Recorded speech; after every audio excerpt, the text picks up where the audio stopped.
السلام عليكم ورحمة الله أعزائي المشاهدين، أطيب الله أوقاتكم بكل خير. اللهم بارك. ازدادت قطعة سكر لعائلة مقداد. بارك الله لهم في المولودة الجديدة.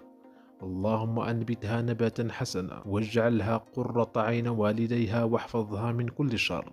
اللهم بارك لهم فيها واجعلها يا رب من أهل الصلاح والتقوى، واجعلها يا رب من حفظة كتابك الكريم، واجعل في مجيئها هذا الخير والصلاح والبركة لعائلتها. اللهم يا رب ارزق كل مؤمن ذرية صالحة يا رب العالمين. لن يضع عليك لهذا الفيديو إلا من يحب هذه العائلة. أعزائي المشاهدين، دعواتكم لها بالرزق والبركة في التعليقات أسفل هذا الفيديو.